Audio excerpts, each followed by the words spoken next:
Hi friends, welcome to my channel. ಇವತ್ತು ನಾವು noodles ಮಾಡ್ತಿದ್ದೀವಿ. ಸೋಯಾ ಸಾಸ್ ಇಲ್ದಂತೆ ಮಾಡ್ತಿದ್ದೀವಿ. ಬನ್ನಿ ಫ್ರೆಂಡ್ಸ್, ತೋರಿಸ್ತೀವಿ. ಸ್ಪ್ರಿಂಗ್ ಆನಿಯನ್, ಇದು ಸ್ಪ್ರಿಂಗ್ ಆನಿಯನು ಫ್ರೆಂಡ್ಸ್, ಕ್ಯಾಪ್ಸಿಕಮ್, ಈರುಳ್ಳಿ, ಕ್ಯಾಬೇಜ್, ಕ್ಯಾರೆಟು, ಶುಂಠಿ ಬೆಳ್ಳುಳ್ಳಿ paste, sauce, tomato sauce, chilli sauce, red chilli sauce, green chilli sauce, vinegar, salt, ಜೀರಿಗೆ ಪೌಡರ್, ಮೆಣಸು ಪೌಡರ್, ಗರಂ ಮಸಾಲ, ಮ್ಯಾಗಿ ಮಸಾಲ, ಇದು ಗರಂ ಮಸಾಲ ಫ್ರೆಂಡ್ಸ್.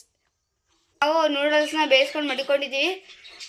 ಬೇಯಿಸ್ಕೊಳ್ಳೋಕ್ಕೆ ಅರ್ಧ ಗಂಟೆ ಐತೆ ಫ್ರೆಂಡ್ಸ್. ನೀವು ಬೇಯಿಸ್ಕೊಳ್ಳಿ. ಈಗ ನಾವು ಮ್ಯಾಗಿ ಮಾಡ್ತಿದ್ದೀವಿ, ಬನ್ನಿ. ನೂಡಲ್ಸ್ ಮಾಡ್ತಿದ್ದೀವಿ, ಬನ್ನಿ ಫ್ರೆಂಡ್ಸ್, ತೋರಿಸ್ತೀವಿ.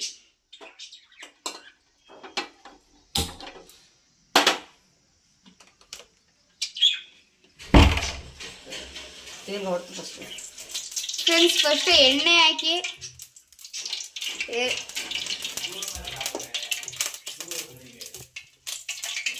3 ಚಮಚ ಎಣ್ಣೆ ಹಾಕಿದ್ದೀವಿ ಫ್ರೆಂಡ್ಸ್. ಅದು ಈ ಥರದ್ರಲ್ಲಿ, ದೊಡ್ಡದ್ರಲ್ಲಿ. ನೀವು ನಿಮ್ಮ ಮನೇಲಿ ಎಷ್ಟು ಜನ ಇದ್ದೀರೋ ಅಷ್ಟು ಜನಕ್ಕೆ ಮಾಡ್ಕೋಬೋದು. ನಮ್ಮ ಮನೇಲಿ 4 ಜನ ಇದ್ದೀವಿ, ಅದಕ್ಕೆ ನಾವು ಮೂರು ತಗೊಂಡಿದ್ದೀವಿ. ಫಸ್ಟು ನಾವು ಈರುಳ್ಳಿ ಹಾಕ್ತಿದ್ದೀವಿ ಫ್ರೆಂಡ್ಸ್.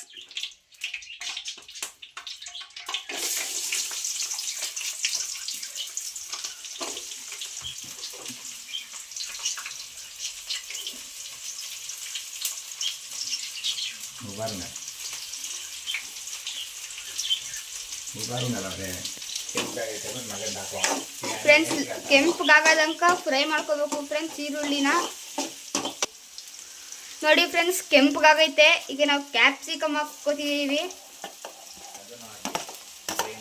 ಅದು ಫ್ರೈ ಮಾಡ್ಕೋಬೇಕು. ಕ್ಯಾರೆಟು, ಕ್ಯಾಪ್ಸಿಕಮ್ ಆದಮೇಲೆ ಕ್ಯಾರೆಟು, ಕ್ಯಾಬೇಜ್ ಹಾಕಿದ್ವಿ. ಎಲ್ಲ ಹಾಕ್ಬಿಟ್ಟು ಈಗ ಫ್ರೈ ಮಾಡ್ಕೋಬೇಕು ಫ್ರೆಂಡ್ಸ್. ಈಗೆಲ್ಲ ಫ್ರೈ ಮಾಡ್ತೈತೆ ಫ್ರೆಂಡ್ಸ್. ನಮ್ಮ ಮಮ್ಮಿ ಫ್ರೈ ಮಾಡಾದ್ಮೇಲೆ ನೂಡಲ್ಸ್ ಹಾಕ್ಬೇಕು ಫ್ರೆಂಡ್ಸ್.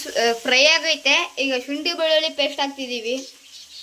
ಅದು 1 ಸ್ಪೂನ್, 2 ಸ್ಪೂನ್, 1.5 ಸ್ಪೂನ್ ಹಾಕಿದ್ದೀವಿ ಫ್ರೆಂಡ್ಸ್. ಮತ್ತೆ ಅದು ಮಿಕ್ಸ್ ಆಗೋದಂಕ ಫ್ರೈ ಮಾಡ್ಕೋಬೇಕು ಫ್ರೆಂಡ್ಸ್. ಶುಂಠಿ ಬೆಳ್ಳುಳ್ಳಿ ಪೇಸ್ಟ್ ಹಾಕ್ಕೊಂಡು ಗಮ್ಮನಾದಂಕ ಫ್ರೈ ಮಾಡ್ಕೋಬೇಕು. ಈಗ ಗರಂ ಮಸಾಲ 1/2 ಸ್ಪೂನ್,